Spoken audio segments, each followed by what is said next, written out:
ایک چیز آپ نے نا پورا رمضان استعمال نہیں کرنی، وہ غصہ ہے۔ سارے روزے نا یعنی بالکل عین افطاری کے وقت بھی کوئی بندہ غلط بات برداشت کون سی بات کرنی ہوتی ہے، صحیح کہ غلط؟ صحیح کو تو برداشت کرنے کی ضرورت ہی نہیں ہوتی، برداشت کرنی غلط بات ہوتی ہے، اس کو سہنا ہے، اسے کہنا یار روزے ہیں، رب کی رحمت برس رہی ہے، جا میں نے تجھے اللہ کی رضا کے لیے معاف کیا۔ اور ذہن میں حدیث رکھنی ہے کہ حضور نے فرمایا تو رب کے بندوں کو معاف کر، اللہ تجھے معاف فرمائے گا۔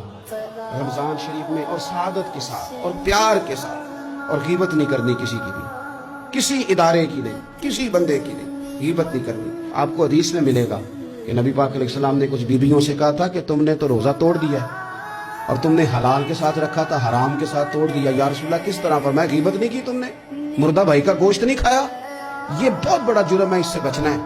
موبائل کم استعمال کرنا، اور مہربانی کریں کم خبریں دیکھیں، جو خبریں عورتیں پڑھتی ہیں ان خبروں سے بھی پرہیز کریں۔ کوئی ہم نے بڑا سال 11 مہینے سیاسی تبصرے کر لیے، کیا انقلاب آیا پھر ملک؟ تو رمضان کا مہینہ سیاسی تبصرے رہنے دیں، زیادہ وقت مسجد میں گزاریں، زیادہ وقت اللہ کے گھر میں گزاریں، زیادہ ٹائم آپ تلاوت قرآن پاک میں، استغفار میں، درود شریف میں گزاریں، ایک دوسرے کے ساتھ پیار کریں، ایک دوسرے کے کام آئیں۔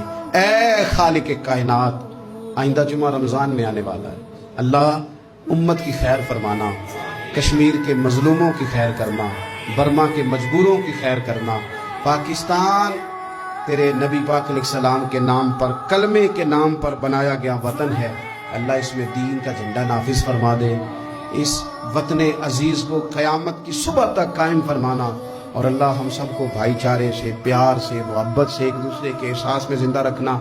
اس ماہ مقدس میں تو جن لوگوں کو معاف کرے گا ہم سب کے نام بھی اس میں شامل فرما۔